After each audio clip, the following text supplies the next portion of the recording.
Hello, Florence. It's chapter 33. I hope they catch up to their friends soon. The next morning, Flora had to push her way through a heavy blanket of fresh snow. That's right, Flora's alone right now.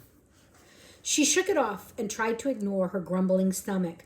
To her surprise, Sophia was sitting a short ways off. She didn't turn around when Flora called her name, so Flora asked, "What's for breakfast?" Sophia still didn't answer. Her tail swished a half circle in the snow. Flora looked around in every direction. A cold, hard lump grew in her throat. "Sophia?" Flora tried to swallow and couldn't. Her voice shook. "Where are the sled tracks? Where are our tracks?" "Gone," said Sophia. "Covered over last night." Flora looked out again, unbelieving. All of her deep floundering from the day before had been completely cleaned up. The land was spotless and smooth. Flora felt like a tiny dot. She and Sophia, the only two things alive on the face of the earth. Sophia stepped daintily up to Flora, shaking the snow from her paws. "Why did you come back?" asked Flora.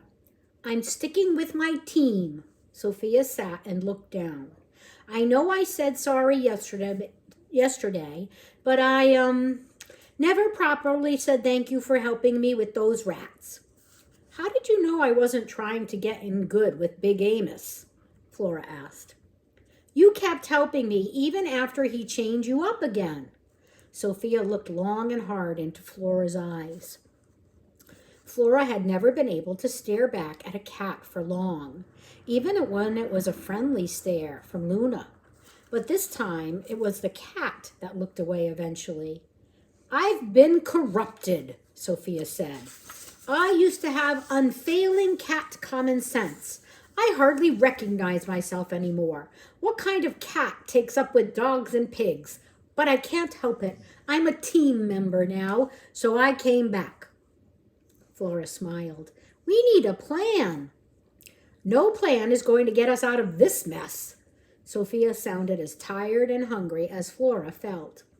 "We're doomed. If Oscar doesn't come back the exact way he went, we are finished." Flora nudged Sophia with her nose. "Cats are good at keeping clean," she said. "Dogs are good at running forever without getting tired. And I think that pigs are good at being optimistic and not giving up, even when things are really bad. So today we're going to do things the pig way, okay?" Flora explained her idea. She and Sophia would walk in a straight line away from each other until the middle of the day. Then they'd turn around, follow their paths back, and meet in the middle again. This way, Oscar and Alaric were sure to come across the tracks on their return trip. Flora began to walk. It was no easier than before. She knew that she would go more slowly through the deep snow than her lighter friend, but she also knew that her tracks would be deeper and easier for Oscar to recognize. When Flora turned around at midday, her heart lifted as she headed toward Sophia. She still couldn't believe that crazy cat had come back in the night to find her. If Sophia had followed the sled tracks before they disappeared, she might have located Oscar and Alaric, which would have meant finding food and rescue. She had the chance to save herself. It wasn't in her nature to make a decision for the sake of a friend, but that was what it seemed she had done. At the end of the day, Flora and Sophia met in the middle again. When Flora saw how tired Sophia was, instead of throwing her tired body down as she wanted to, Flora slowly dug out a fresh snow cave. She and Sophia collapsed together without a word. For that, Flora was thankful. She didn't want to have to hide her disappointment. She had silently hoped that Alaric and Oscar would have shown up by now. Flora closed her eyes and had one happy thought. So far, there didn't appear to be any wind or snowfall tonight to undo their hard work. Chapter 34. The next morning, it wasn't the cold or hunger pangs that woke Flora. It wasn't a soft meow or the delicious smell of food in her dreams. It was from a big, sloppy lick from a big, sloppy tongue. Oscar! Flora squealed and jumped up in a spray of powder. Sophia yowled in surprise at being woken up this way, but she soon joined Flora in dancing around their friend. Alaric stood, smiling, a short way off. He was still hooked to the sled, while Oscar's line lay in the snow. I knew you would find us, shouted Flora. I knew you'd come back the same way you went. Oscar's wagging tail flew up. What are you two doing out here? Looking for you. Sophia ran with her tail high to Alaric and climbed his legs until she was in his arms. Alaric laughed. We were afraid you wouldn't be strong enough to make it. Flora bumped Oscar's chin with her nose and got another lick in return. You don't know how tough an old dog can be, said Oscar. But Flora thought he looked run down, exhausted even. We wanted to help you get the food, but we lost your tracks, said Flora. Well, it's a good thing you left some tracks yourself, because otherwise we would have passed you right by. We started back only today, and the sled is a lot heavier. Flora held her breath for a moment. You found the food? She looked over at the sled, and her mouth began watering. Alaric had unwrapped the load and was giving Sophia something. Then he waded through the deep snow to deliver 2 frozen fish to Flora. Those 2 fish were the sweetest things she could ever remember tasting. Alaric stayed close while she ate, and when she was done, bent down and hugged her. You are one crazy pig, you know that? You disappear and then you show up at the wildest times. What are you doing out here? Alaric walked back to the sled, tossed Flora 2 more fish, and then whistled. Oscar trudged his way to his pull line. Alaric hooked him into the harness, and then they started out. The boy and dog side by side, and the sled behind with Sophia on top. They could only creep. Flora watched for another moment and then plowed through the snow until she was out in front of Oscar.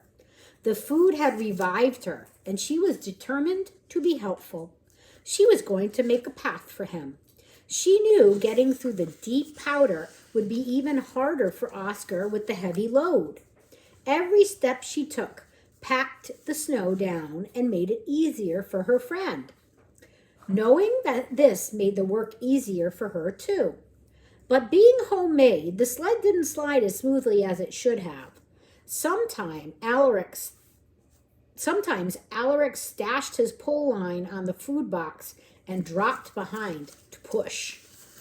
Here's an illustration of her making a path. She's being such a big help.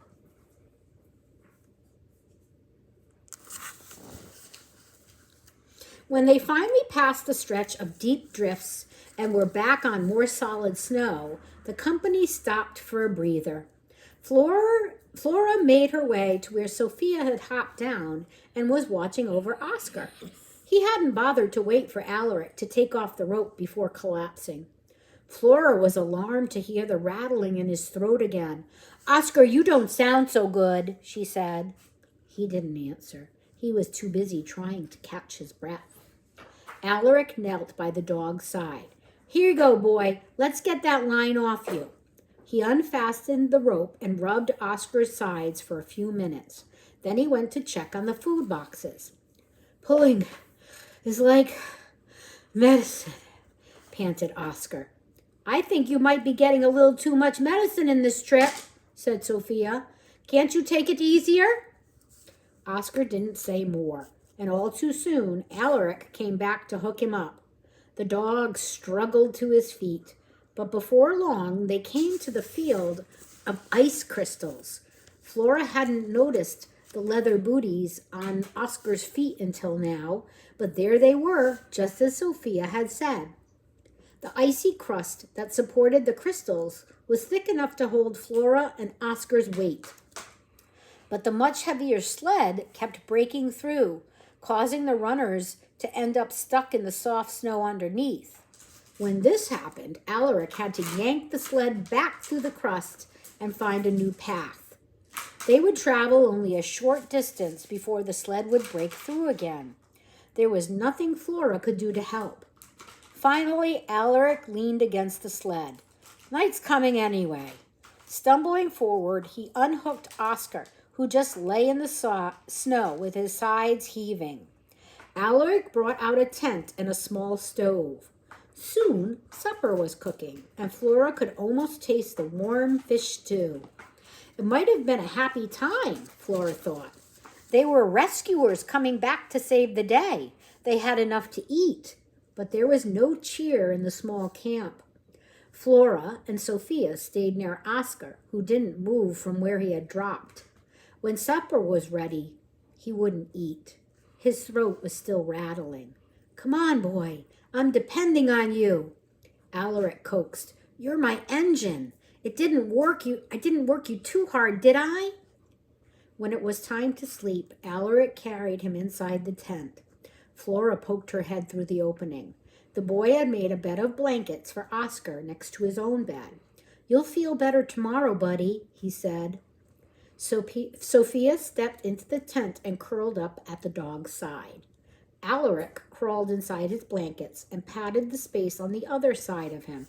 Come on, Pig, there's room for everyone, and this tent needs all the body heat it can get.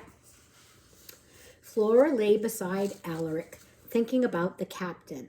How was he doing without the body heat of a pig to warm him? Then she listened to the rough sound of Oscar's breathing a long time before she went to sleep. It sounds like he's in rough shape, doesn't it? That's the end of chapter 34 and where we're stopping for now. It's a kiss for you. 3 more for your family. I love you.